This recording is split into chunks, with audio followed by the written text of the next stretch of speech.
मित्रों, मेरे R K banjo YouTube channel से जुड़े हुए समस्त मेरे मित्र बंधुओं को आरके बेंजो म्यूजिक की ओर से सुस्वागतम।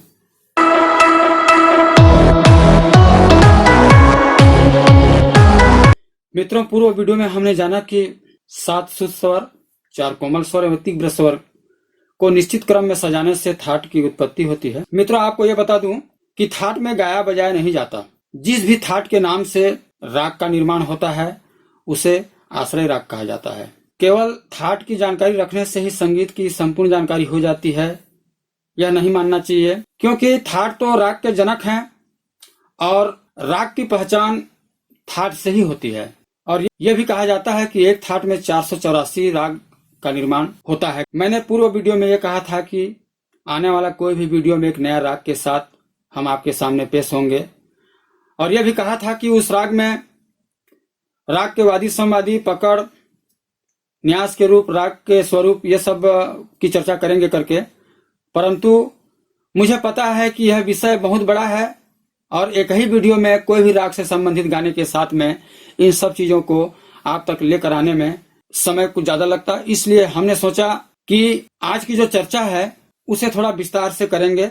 यह सोच करके केवल आज के वीडियो में हमने राग के आरोह अवरोह, उसकी जाति, वादी संवादी, पकड़, न्यास के स्वर और राग के स्वरूप, इस विषय में आज हम चर्चा करेंगे।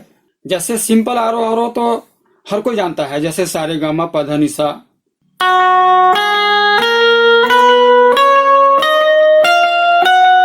और अवरोह में सानी धप मगर रेसा।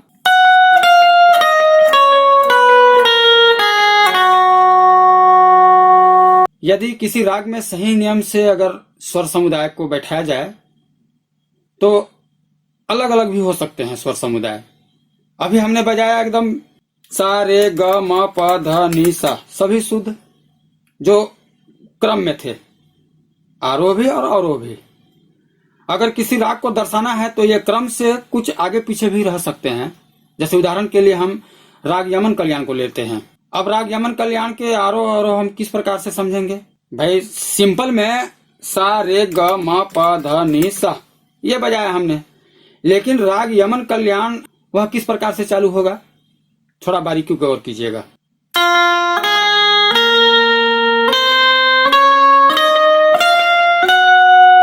बदलाव हुआ इसमें, जैसे नी से चालू हुआ इस प्रकार से।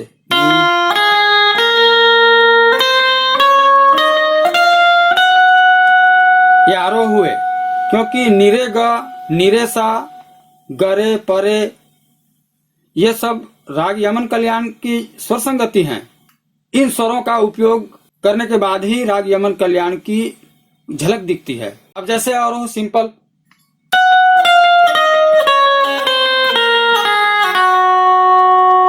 लेकिन आरोह में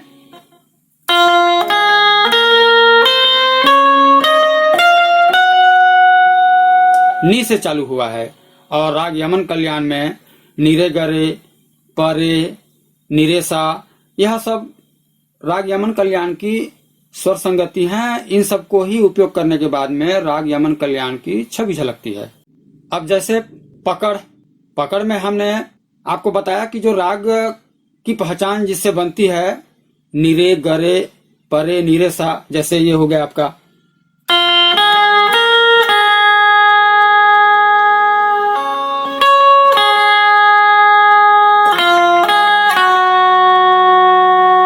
निरे गरे परे निरेसा। तो निरे गरे परे निरेसा, यह संगति, इसको हम पकड़ भी कह सकते हैं। तो प्रत्येक राग की पकड़ से ही उस राग की पहचान बनती है कि यह इस राग से है या फलाना राग से है। अब इसी क्रम को हम आगे बता दें कि राग में जाति भी होती है। अब जाति को कैसे समझेंगे? जैसे जाति यह होता है कि 7 स्वर होते हैं, तो सभी गाने में 7 के 7 स्वर तो उपयोग नहीं होते। किसी गाने में या किसी राग में 5 स्वर का उपयोग होता है। आरोह में 5 है तो अवरोह में 6 है। किसी में आरोह में 6 स्वर है तो किसी के अवरोह में 7 स्वर हैं। तो आज इस बारीकी को थोड़ा सा समझते हैं अपन कि राग की जाति किसको बोलते हैं। जैसे राग में जब 5 स्वर का उपयोग होता है तो उसको अपन औडव कहते हैं, और किसी राग में 6 स्वर की अगर उपयोग की जाती है तो उसे अपन साडव कहते हैं, और 7 स्वर की जहां उपयोग होती है उसे अपन संपूर्ण कहते हैं। तो औडव, साडव और संपूर्ण मतलब कोई भी राग में 5 स्वर का होना तो बिल्कुल ही निश्चित है। औडव, साडव, संपूर्ण इन सब को अगर विभाजन करते हैं अपन तो सभी को विभाजन करने के बाद में इसकी संगति 9 की बनती है। इसको भी समझेंगे अपन। जैसे आरोह 5, अवरोह 5, आरोह 5, अवरोह 6, आरोह 5, अवरोह 7। ये एक संगति 3 का हुआ, 5-5 का। उसके बाद में 6 जिसको अपन साडव बोलते हैं, आरोह में 6, अवरोह में 5, फिर आरोह में 6, अवरोह में 6, फिर आरोह में 6 तो अवरोह में 7। ये 6 की संगति का ये 3 रूप हो गया। उसके बाद में 7 की संगति अपन देखते हैं तो अब जैसे आरोह में 7 तो अवरोह में भी 7, अब आरोह में 7, अवरोह में 5, अब आरोह में 7, अवरोह में 6। तो इस प्रकार से औडव, साडव, संपूर्ण इन सब को अगर आरोह अवरोह में अलग अलग क्रम से अगर जमाते हैं हम लोग तो उस स्थिति में जाति की संख्या जो होती है 9 हो जाती है। मित्रों, आपको यह बता दूं मैं कि जैसे एक थाट से 484 राग की उत्पत्ति हो सकती है और उन रागों में 5-5 स्वर या 5-6 का स्वर या 6-6 या 6-7 का स्वर या 5-7 का स्वर, जैसे औडव, साडव, संपूर्ण इन सब को जैसे उपयोग करने के बाद में गलती से राग का स्वरूप अगर एक जैसे लगे तो उसको पहचान पाना बहुत मुश्किल हो जाता है। लेकिन वादी और संवादी से उस राग की शैली बदल जाती है।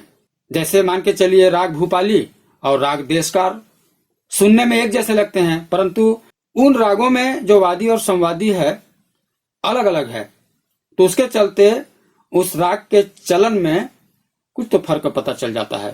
तो अपन वादी और संवादी को यूं समझ सकते हैं कि वादी यदि सा है और संवादी यदि प है, उस राग में वादी स्वर का कुछ ज्यादा उपयोग होता है, बार बार उपयोग होता है, उसको वादी कहा जाता है। और वादी स्वर से कुछ कम जिस स्वर का उपयोग होता है उसे संवादी स्वर कहते हैं। अब वादी संवादी के अलावा भी 2 स्वर और होते हैं, जैसे अनुवादी स्वर। तो वादी और संवादी तो हमने जान लिया, लेकिन किसी राग में यदि आरोह में 5 स्वर, अवरोह में 7 स्वर हैं तो 2 तो हम लोग वादी और संवादी के ले लिए, लेकिन बाकी स्वर जो बचे उन स्वर को अपन अनुवादी स्वर कहते हैं। और एक स्वर है, उस स्वर को विवादी स्वर कहते हैं। विवादी स्वर बोलने से राग का पूरा स्वरूप ही चेंज कर देना है। मतलब जो आरोह और अवरोह में जिस स्वर का उपयोग किया जाता है उस स्वर के अलावा कोई अन्य स्वर का उपयोग करने के बाद में उस स्वर की गतिविधि ही बदल जाती है, जो सुनने में बिल्कुल अलग लगता है, कड़वा लगता है, अच्छा नहीं लगता, उसको विवादी स्वर कहते हैं। परंतु उसके बावजूद भी कभी कभी विवादी स्वर भी बहुत ही सटीक बैठता है। किसी किसी राग में विवादी स्वर के लग जाने से उस राग की खूबसूरती में और चार चांद लग जाती है। यूं कहना चाहिए कि विवादी स्वर के उपयोग होते ही राग की मधुरता बढ़ जाती है। अब हम चर्चा करेंगे न्यास स्वर के विषय में, जिसे विश्रांति स्वर भी कहा जाता है। तो न्यास स्वर या कहना चाहिए विश्रांति स्वर जो है, यह एक बहुत बड़ा उपयोगी विषय है। इसको आप जरा बारीकी से समझिएगा। अब उदाहरण के तौर पे हम राग यमन कल्याण को ही ले लेते हैं, क्योंकि आने वाला वीडियो में जिस राग से भी हम गाना बताएंगे आपको, उस राग के वादी संवादी जाति और आपको न्यास स्वर और उस राग के स्वरूप, इन सब को आपको हम बताने की कोशिश करेंगे। और इन सभी चीजों को आपको बारीकी से ध्यान देना होगा, क्योंकि इन स्वर समुदाय को आप अपने दिल दिमाग में अगर बैठा के रखेंगे तो उस राग के विषय में आपको ज्यादा दिक्कत का सामना करना नहीं पड़ेगा। जैसे राग यमन कल्याण के पकड़ में नीरे, गरे, परे, निरेसा, इन स्वर समुदाय को चुन के अपन अलग से उसको इस्तेमाल करते हैं तो उस राग का वो पकड़ बनता है। उसी प्रकार से जो न्यास स्वर होते हैं, न्यास स्वर का मतलब यह है कि उस स्वर में आप ठहराव बना के चलेंगे। वादी और संवादी जो है वो उस स्वर को बार बार उपयोग किया जाता है। वादी को उस राग में ज्यादा उपयोग किया जाता है, समवादी को उससे कुछ कम किया जाता है, लेकिन जो न्यास स्वर है उसमें ठहराव किया जाता है, उसमें थोड़ा ठहरना चाहिए, उसको न्यास स्वर बोलते हैं। इस प्रकार से जैसे राग यमन कल्याण का जो आरोह है कोमल नी से चालू हुआ है, नी रे, ये आरोह हो गए, और अवरोह में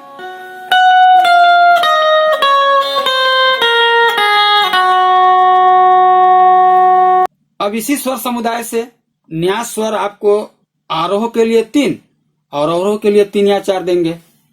जैसे राग यमन कल्याण में जो न्यास स्वर हैं वह है आपका सा, ग और नी, और ऊपर से सा, नी, प, ग। स्क्रीन में भी आप देखिए, मैं आपको न्यास स्वर का भी स्वर लिख करके दिखा रहा हूं।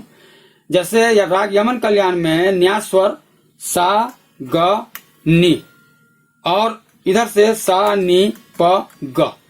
अब ये सा, ग, नी या सा, नी, प, ग, कोई भी स्वर संगति जब बजेगा इन्हीं स्वरों में उसका ठहराव बनना है।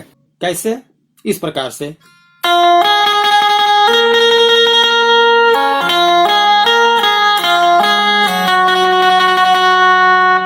नीरे गरे नीरे सा, न्यास स्वर में भी सा है। अब मान के चलिए न्यास स्वर में ग, नी, फिर सा, नी, प, ग, इन स्वर का भी मतलब ठहराव बताया गया है। जैसे ये स्वर समुदाय हमने बजाया तो इसमें प में ठहराव आया है। तो कहीं ना कहीं न्यास स्वर का मतलब यही है कि जो स्वर न्यास स्वर में उपयोग होना है उन स्वरों में अधिकांश ठहराव होते हैं। वादी स्वर का उपयोग ज्यादा होता है, संवादी का उपयोग उससे कम होता है, परंतु न्यास स्वर का सबसे बड़ी विशेषता यह है कि उन स्वरों में आपको थोड़ा ठहराव करना है, उसी को अपन न्यास स्वर बोलते हैं। जैसे नीरे, नीरे ग, नीरे, नी ग, रे ग, फिर आपका नी म, गरे सा, नीरे ग, मरे ग। इस प्रकार की जो स्वर संगति है मैं आपको डिस्क्रिप्शन में दिखा रहा हूं, आपको आप स्क्रीन में भी देख सकते हैं। इन स्वर संगतियों को आप थोड़ा ध्यान में रखिएगा। इसी प्रकार की स्वर संगति हर एक राग में होती है।